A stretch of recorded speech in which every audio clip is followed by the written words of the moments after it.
That's good. How are you? Nice Matt. to finally see you. Yeah, Yeah, how you doing, Frimmy? Yeah, I'm good, man. Yeah. Oh, you even know? Yeah, You've been watching us then. I guess I've seen some things, yeah. Love that. Oh, so how you find it, man? Yeah, it's been good. Yeah, it's been good. Obviously, just getting my bearings, finding everything out. It's been really, really nice. So, yeah, good so far. Have you been in the gym? No, I saw this. Edu showed me around, so I got to see this. Oh, brilliant. Yeah. Is it different to what you're used to back in America?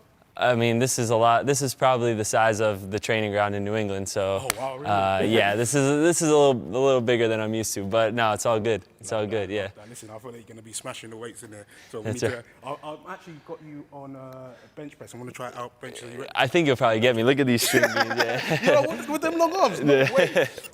Matty, you're finally here. It feels like it's been a while coming, to be honest. Are you happy to be at the Arsenal? Yes, it has been a while coming, but it feels good to finally be here. Obviously, a lot of build-up, a lot of interviews, this and that, but to be here and get ready to work feels really, really great. How was it still playing in the States, but knowing that you was going to come to the Arsenal? Yeah, it was a little tricky at times, you know, but the good thing was I got to follow along the tail end of last season and watch every game Arsenal was playing and really feel like I was a part of it, which was interesting. Obviously, we did know that you was coming for a while, where a lot of Arsenal fans hitting up the DMs to see when you're going to see you in the shirt. I will say the Arsenal fans are pretty active on the socials. You know, I could see it in the Instagram comments and stuff, which is really nice to feel welcome, you know, to know that there's the support out there for the move and that people are excited to see me come. That feels really nice because I am really, really excited to be here. Of course, you're a massive, massive Arsenal fan. How and when did you become an Arsenal fan? So I grew up in North Jersey. I didn't play football until I was 14 years old. So as soon as that came around, the World Cup came around in 2010, I really started getting into football.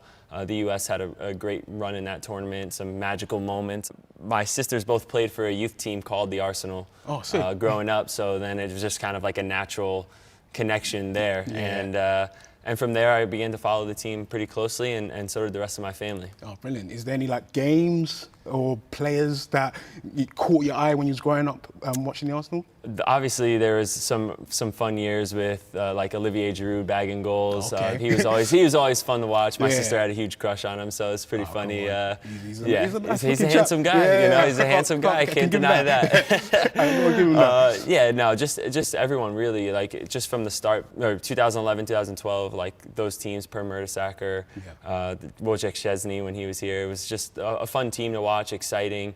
Alexis Sanchez, just a lot of firing power and a lot of talent. So they're a good team to support. And then when I went to uni, you know, I went with a bunch of guys that were from England, so they come over and they're all fans of different clubs. And so Sunday mornings in the U.S. were always a good time for all of us to watch the Prem together. Have you chat with Mikel yet? Has he? Of course, yeah. We've been in contact over the past few months. He checked in on me a few times, and yeah, we've started to develop that relationship. Iñaki, have you spoken to him as well? Yeah, him as well, yeah. Pretty close contact, especially once I was back playing games, you know, looking at some things, some clips, and just talking about games and looking at training clips and those kinds of things. The back and forth was really, really nice. So, again, that's another way of just feeling like I was part of the club, even though I wasn't here in North London. Of course, you said you are going to be a dad soon. Are you excited for that? Oh, extremely excited, yeah, and blessed. It's going to be a great journey, and this right now is just the starting point for a lot of big changes in my life that I'm excited about. Yeah, it's a massive change. You're moving over from America. I heard you brought the dogs as well. Brought the dogs, yeah. That was probably the most stressful moment of it all. But really? Yeah, no, the dogs made it. They're safe, and they're enjoying their new gaff. What's the name of the dogs? Bear. Bear's a little Pomeranian, and Canupi. Of course, you've got some European connections as well. What connection is that? I think you're from Lithuania. Yeah, I'm Lithuanian by descent through my great-grandparents, and I was able to reinstate my citizenship there as well. So I have a dual passport between America and Lithuania. Oh, dope. So, of course, we're in Europe, so we're going to be traveling around Europe. You think you're going to give Lithuania a little visit? I have to. Yeah. Have to, for sure. I'm really excited to do that as well. The whole process of reinstating the citizenship. In America, you know, when everyone sort of has a story about their background and their history.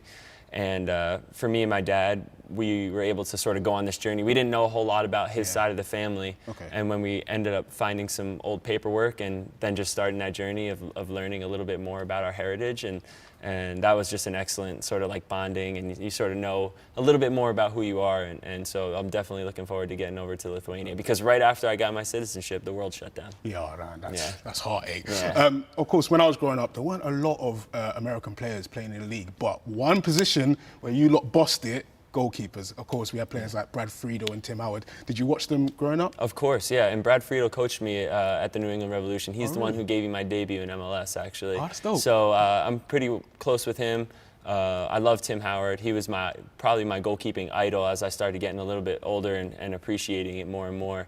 Also from New Jersey, like myself, and always had a knack for performing well on big stages. So yeah, it's definitely a culture thing with the goalkeepers. I think it's something to do with the background of all different sports in America. Love that. Of course, you've just got here, and we're soon going to go back there for our tour. Are you excited to see Baltimore Yeah, and Florida? Yes, I'm very excited to get back to the States, show the guys around, tell them what I know about those areas, and it'll be a nice way for me to integrate into the group, right? To get to know guys a little bit better, and just to have that immediate connection. That and the fact that we drew England in the World Cup. Listen, I'm going as well. I'm going on tour, so you have to show me around too. I'll show you around, yeah. Anytime. You let me know what you need, and I'll sort you out. Do you know any American players that play in UK at the moment? Yeah, I'm good. I'll call good friends with Christian Pulisic. So obviously over at Chelsea, and I'm tight with Brendan Aronson too, who just signed up in Leeds as well. So that's a little further away, I know. So Anthony Robinson at Fulham and Christian Pulisic at Chelsea. I'm hoping that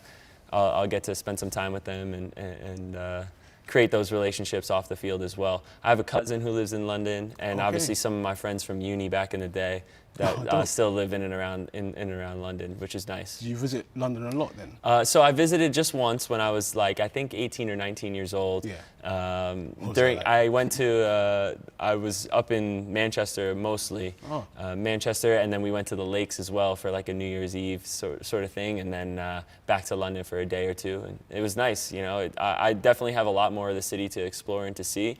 And to see it through the eyes now versus when I was 18 years old will be quite different, I'm sure. And we've just been told what your number's going to be for this season, number 30. Is there any reason why you picked that number? Pretty simple. You know, this was my number in New England. It's a number that I developed a close connection to. Plus, I got my missus a necklace that has number 30 on it, so now I don't have to buy a new one. Oh, cool, man. I love that. We've got a big character in our squad, currently our number one big character on and off the pitch, Aaron Ramsdale. Do you know anything about him? Yeah, him and I have been in contact. He checked in on me, made sure I settled in well. He seems like a great guy, and I'm looking forward to not only getting to know him, but to making him a better goalkeeper and to pushing him to be his best. Yeah, I'm guessing you always save against Leicester. Yeah. You're actually mad. Yeah. I'm hoping you're going to pull some of them. Actually, I'm hoping that the defence are set up. Yeah, let's let the defenders handle all the business. Let's let the defenders handle the business. Listen, it's been an absolute pleasure talking to you. And listen, you're going to have a great career here. And I guess I'll see you on tour. Sounds good for me. How's that, man? Oh, we're doing it? Yeah, we have to. Okay. We spud here. All right. Yeah, we spud here. All right.